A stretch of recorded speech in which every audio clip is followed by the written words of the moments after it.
Touching lights.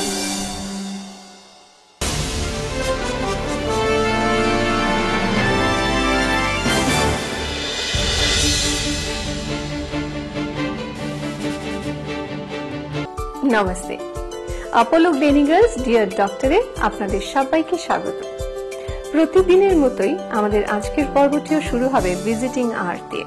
Visiting আওয়ারে আজ আমাদের সঙ্গে আছেন ডক্টর লিটন নাহা বিশ্বাস, যার সঙ্গে আলোচনা করব ক্যান্সার স্ক্রিনিং নিয়ে।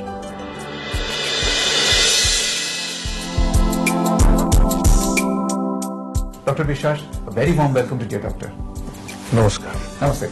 আমার প্রথম প্রশ্ন, ক্যান্সার স্ক্রিনিং বিষয়টা কি? স্ক্রিনিং হলো প্রাক ক্যান্সার পর্বে রোগ নির্ণয়ের পদ্ধতি। একজন রোগীর যখন ক্যান্সার ধরা পড়ে তার অনেক আগে থেকে, প্রায় বেশ কয়েক বছর আগে থেকে এই ক্যান্সার তৈরির প্রক্রিয়াটা শুরু হয়।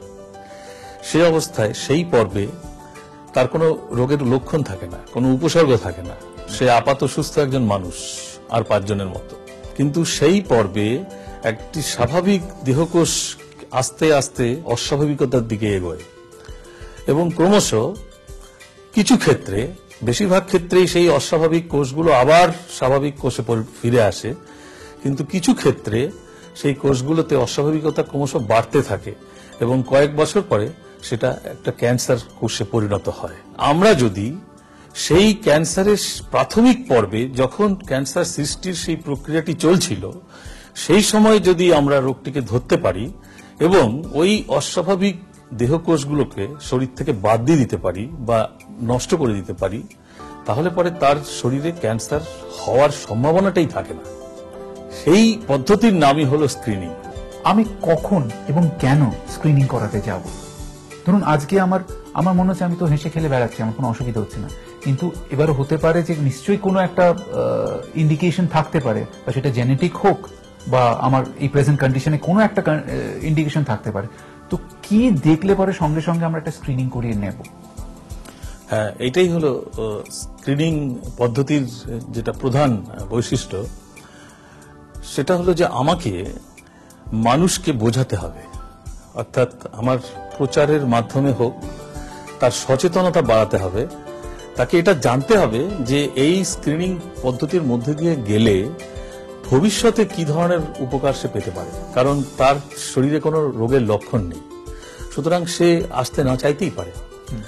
কিন্তু আমরা যদি নিরন্তর বোঝানোর প্রক্রিয়া চালু রাখি বা নিরন্তর প্রচার যদি চালু রাখি, যেটা পৃথিবীর কয়েকটি দেশে সংগঠিত হয়েছে, খুব সফলভাবে যেটা হয়েছে ইংল্যান্ডে এবং দক্ষিণ আমেরিকার একটি দেশ ব্রিটিশ কলম্বিয়া, সেখানে সংগঠিতভাবে স্ক্রিনিং ব্যবস্থা চালু করে এই জরায়ুমুখের ক্যান্সার থেকে, জরায়ুমুখের ক্যান্সারই হলো স্ক্রিনিং এর সফলতম ব্যবহার। তো সেক্ষেত্রে পৃথিবীর অন্যান্য দেশ সংগঠিতভাবে সরকারি স্তরে এই স্ক্রিনিং প্রক্রিয়াটা চালু রেখে বেশ কয়েক বছর ধরে চালু রেখে তারা মৃত্যু জরায়ুমুখ ক্যান্সার থেকে অর্ধেক করে দিতে পেরেছে।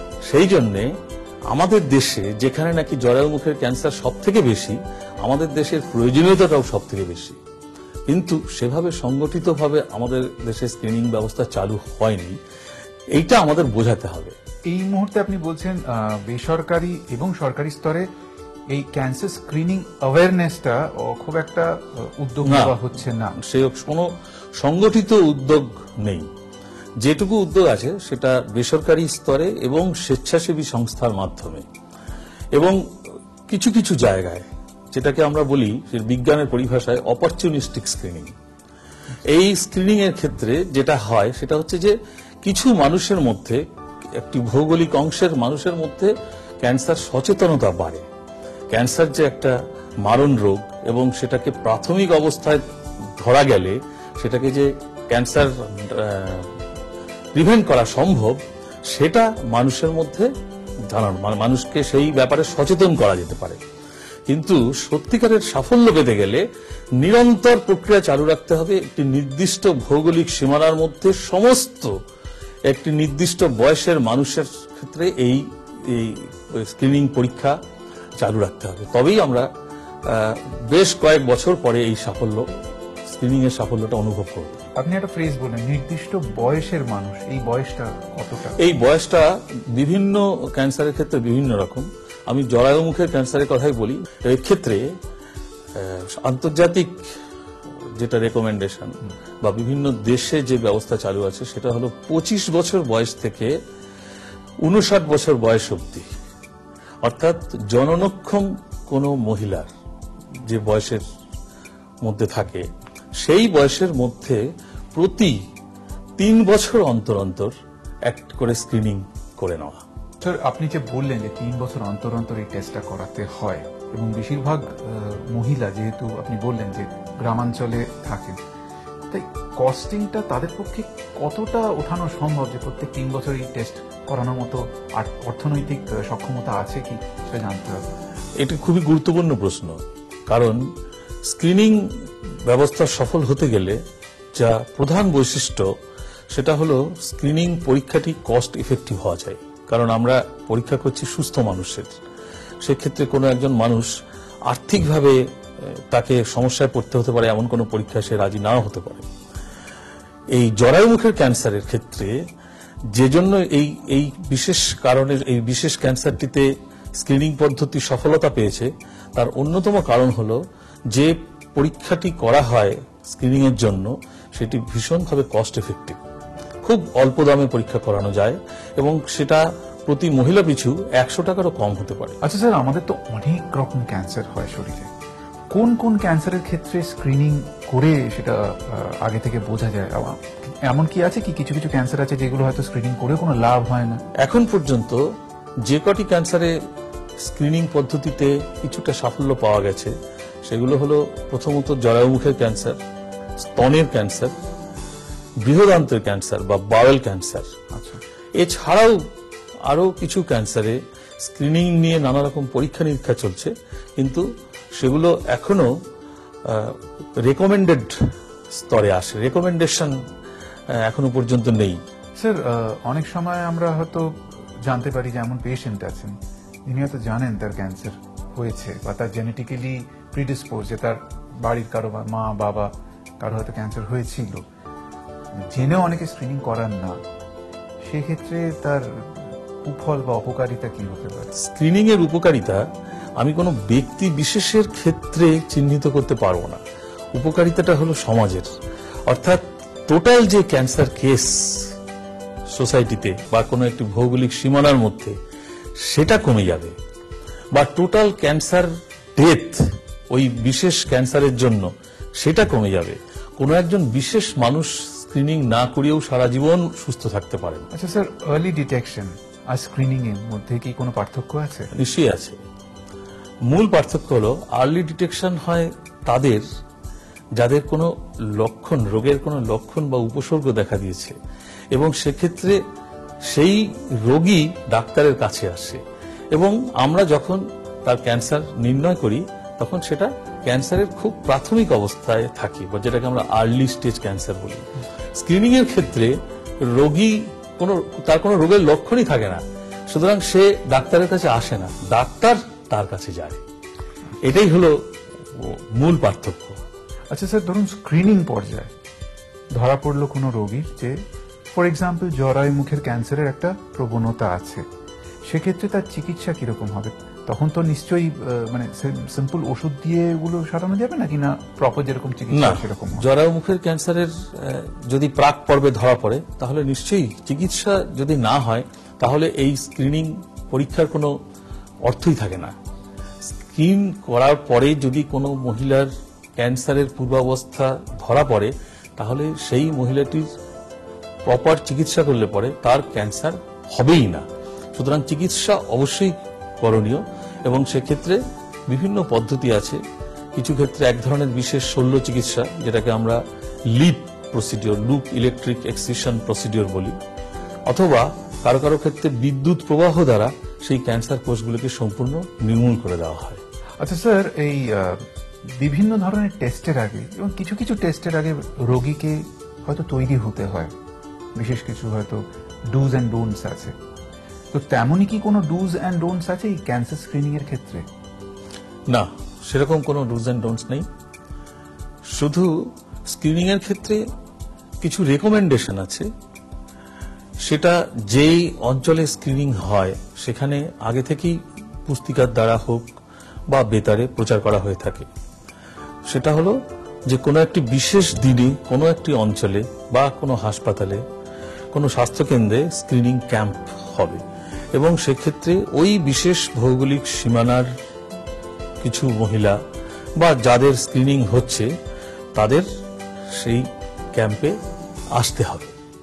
আপনার কাছে আমাদের শেষ অনুরোধ, সেটা হচ্ছে যে এই যে ক্যান্সার, অনেক রকমের ক্যান্সার হচ্ছে, তো এখন সবকিছু তো ডিটারমাইন করা যায় না এবং সবকিছু আমরা প্রিকশনস নিয়েও সেখান থেকে যে মুক্তি পাবো বা সেটা আমাদের ছোবে না এমনও নয়। তবু একটা জেনারেল গাইডলাইন যদি আমাদের বলেন যে কি করা উচিত আমাদের নর্মাল একজন হিউম্যান বিইং এর, যাতে ক্যান্সার থেকে আমরা একটু হলেও দূরে থাকতে পারি।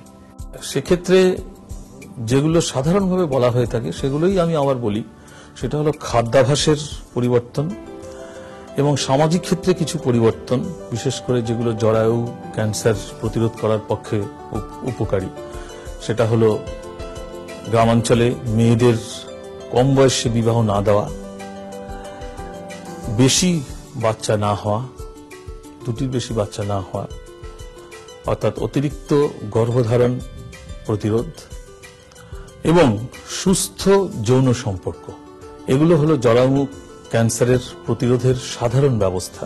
ডক্টর বিশ্বাস, ধন্যবাদ আপনাকে। আপনি আবার প্রমাণ করলেন একটি প্রভার্ব, যেটা হচ্ছে prevention is better then cure.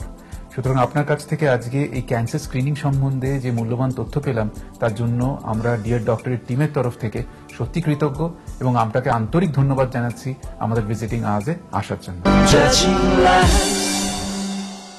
Visiting hour সেখানেই যে তার সমস্ত আলোচনা শেষ করে ফেলতে পারে এমনটা কিন্তু নয়, কারণ বিষয়বস্তুগুলো নিয়ে আরো অনেক কিছু থাকে জানার। যেমন আমরা আজ ক্যান্সার স্ক্রিনিং নিয়ে কথা বলছিলাম, সেই নিয়েই আরো অনেক দরকারি কথা কিন্তু আমাদের এখনো জানার বাকি, দেখার বাকি। আর সেই জন্যই আমরা সেই বিষয়টিকে নিয়েই চলে যাচ্ছি আমাদের পরের বিভাগ ফেসিলিটিজে। সেখানে অ্যাপোলো গ্লেনিগালস এর এই বিষয় সংক্রান্ত সুযোগ সুবিধার কথাও কিন্তু থাকছে আপনাদের জন্য। সমাজের সকল স্তরের এবং সমস্ত বয়সের মানুষের জন্য অ্যাপোলো গ্লেনিগালস ক্যান্সার হাসপাতাল আয়োজন করেছে সামগ্রিক ক্যান্সার স্ক্রিনিং পরিষেবা। ক্যান্সার স্ক্রিনিং এর মূল লক্ষ্য হল ক্যান্সারের লক্ষণ পরিস্ফুট হওয়ার আগেই তাকে নির্ণয় করা। এতে রক্ত পরীক্ষা, মূত্র পরীক্ষা এবং অন্যান্য পরীক্ষা সকল কিংবা মেডিকেল ইমেজিং এর ব্যবস্থা থাকতে পারে। ক্যান্সার প্রতিরোধে স্ক্রিনিং এর উপকার হল এই যে এর থেকে পূর্বেই সুনির্দিষ্টভাবে ক্যান্সার আক্রান্তদের চিহ্নিত করা যায় এবং যথাসময়ে যথাবিধি চিকিৎসার বন্দোবস্ত করে ক্ষতির বিরুদ্ধে ব্যবস্থা গ্রহণ করা হয়। ইউনিভার্সাল স্ক্রিনিং, মাস স্ক্রিনিং বা পপুলেশন স্ক্রিনিং এ একটা সুনির্দিষ্ট এজ গ্রুপের মধ্যে সাধারণত প্রত্যেককেই স্ক্রিনিং করা হয়। সিলেক্টিভ স্ক্রিনিং থেকে সেই উচ্চতর সমস্ত ঝুঁকি সম্পন্ন ক্যান্সার আক্রান্তদেরই সুনির্দিষ্টভাবে চিহ্নিত করা হয়, যাদের রোগ দ্রুত বর্ধনশীল বা যাদের বংশে ক্যান্সার রোগের ইতিহাস আছে। এই স্ক্রিনিং টেস্ট সর্বদা হবে কার্যকরী, নিরাপদ এবং যথেষ্টভাবেই সহ্য সীমার অন্তর্বর্তী।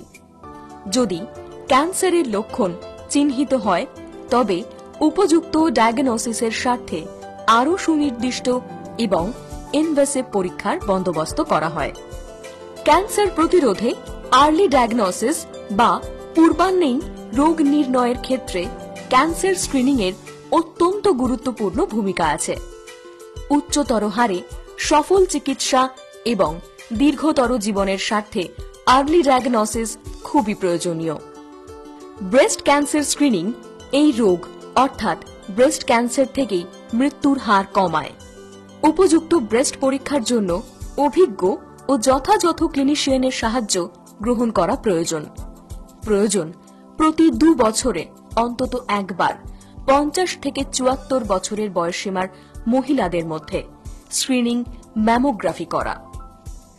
সার্ভাইকাল ক্যান্সার পূর্বেই নির্ণয় ও ও প্রতিরোধ করতে সার্ভাইকাল ক্যান্সার স্ক্রিনিং অনেক বেশি কার্যকরী।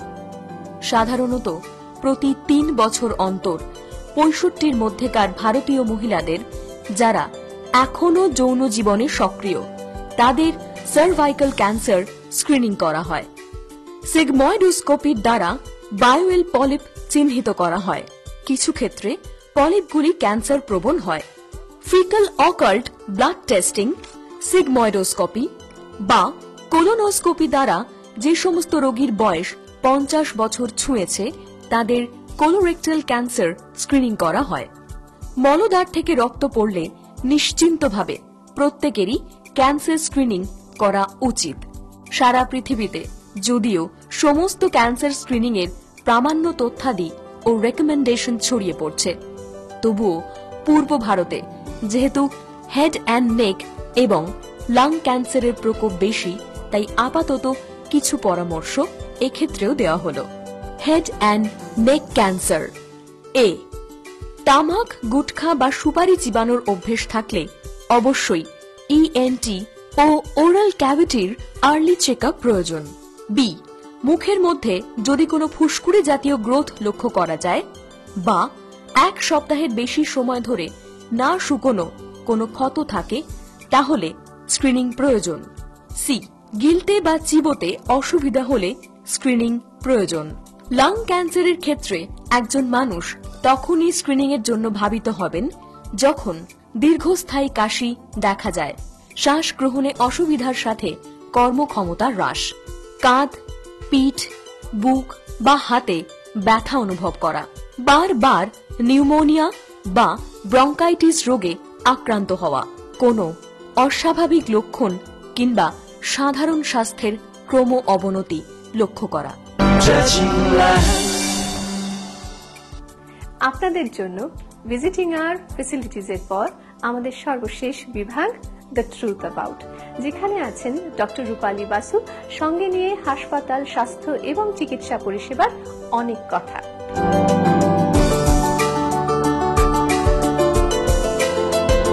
Namaste, good evening. আশা করি ভালো আছেন সবাই আপনারা। আজকে আমরা ক্রনিক রোগের ক্ষেত্রে স্ক্রিনিং এর প্রয়োজনীয়তা নিয়ে কিছু প্রয়োজনীয় কথা বলবো।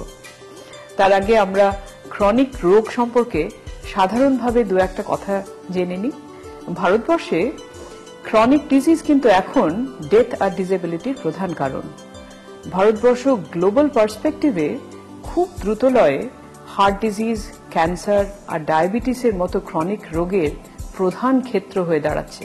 Actually heart disease, stroke, cancer, diabetes, arthritis are most common, costly, are preventable of all health problems worldwide.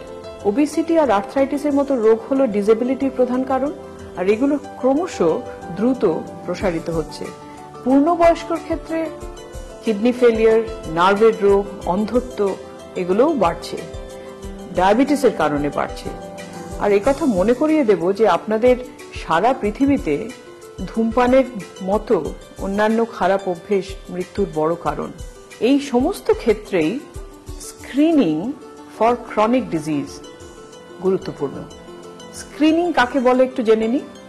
এটা হলো একটা মেডিকেল টেস্ট যেখানে পার্টিকুলার কোনো রোগের লক্ষণ প্রকাশ না থাকা সত্ত্বেও পরীক্ষা করা হয়, শুধু এটা জানতে যে আগামী দিনে এই রোগ হওয়ার সম্ভাবনা কতটা। স্ক্রিনিং পদ্ধতিতে নিজে কোনো রোগ ডায়াগনোসিস করে না, কিন্তু স্ক্রিনিং পদ্ধতির ফল যদি পজিটিভ হয় তাহলে প্রয়োজন হয়ে পড়ে অন্য কিছু পরীক্ষা নিরীক্ষা করার, যেগুলো থেকে নির্দিষ্ট রোগের বিষয়ে যেটা আসছে আমাদের কাছে সেটা জানা যেতে পারে। আসলে রোগের প্রথম অবস্থায় যখন রোগীর দেহে রোগ লক্ষণ প্রকাশ পায়নি, এমন অবস্থায় রোগ যদি ধরা পড়ে সেক্ষেত্রে চিকিৎসাতে অনেক ভালো ফল পাওয়া যায়। সামগ্রিকভাবে এই স্ক্রিনিং পদ্ধতি মরবিডিটি আর মর্টালিটি কমিয়ে আনতে সাহায্য করে থাকে। আপনাদের এই প্রসঙ্গে জানাই যে whole body checkup, heart checkup, mammogram, well woman checkup, pap smear, শুদ্ধ well woman checkup, clinical breast examination, blood pressure দেখে দেয়া, কোলেস্টেরল লেভেল চেক করা, চক্ষু পরীক্ষা করা বা ইউরিন অ্যানালিসিস করা, এসবই কিন্তু স্ক্রিনিং প্রোগ্রামের মধ্যে পড়ে। এবার প্রশ্ন হলো যে কখন কোন অবস্থায় মানুষ এই স্ক্রিনিং প্রোগ্রাম বেছে নেবেন। ব্রেস্ট ক্যান্সারের মতো লাইফ থ্রেটনিং ডিজিজের ক্ষেত্রে দেখা যায় যে লক্ষণ ফুটে ওঠার আগে আর্লিয়েস্ট স্টেজে যদি রোগ ধরা পড়ে তাহলে কিন্তু রোগ নিরাময় করা অনেক সোজা হয়। আবার ডায়াবেটিস এবং হাইপারটেনশনের কথাই যদি ধরি তাহলে এই সব রোগ লক্ষণ যখন বিকশিত হয় বা বাহ্যিকভাবে ধরা পড়ে তখন কিন্তু রোগ অনেকটাই দেহে ছড়িয়ে গেছে। ফলত সেখানেও আরোগ্য করার ক্ষেত্রে সময়সাধ্য, কখনো কখনো দুঃসাধ্য হয়ে পড়ে চিকিৎসা। স্ক্রিনিং পদ্ধতি এইসব ক্ষেত্রে প্রচুর সাহায্য করে থাকে। চিকিৎসা কেন্দ্রে এমনভাবে ব্যবস্থা থাকা উচিত যাতে এক ছাদের তলায় সমস্ত স্ক্রিনিং টেস্ট করা যায়। এতে মানুষ এক জায়গাতেই সমস্ত স্ক্রিনিং টেস্ট করতে পারবেন এবং উপকৃত হবেন। তাই হাসপাতালে স্ক্রিনিং এর সুবিধার সঙ্গে অন্যান্য পরীক্ষা, চিকিৎসা বা লাইফস্টাইল কাউন্সেলিং এর সব ব্যবস্থা থাকা কিন্তু খুব জরুরি।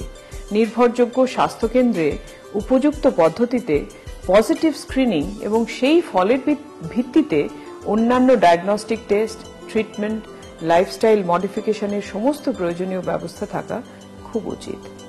আজ আপাতত এইটুকু, এরপর আবার আগামী সপ্তাহে। ভালো থাকবেন সবাই। নমস্তে।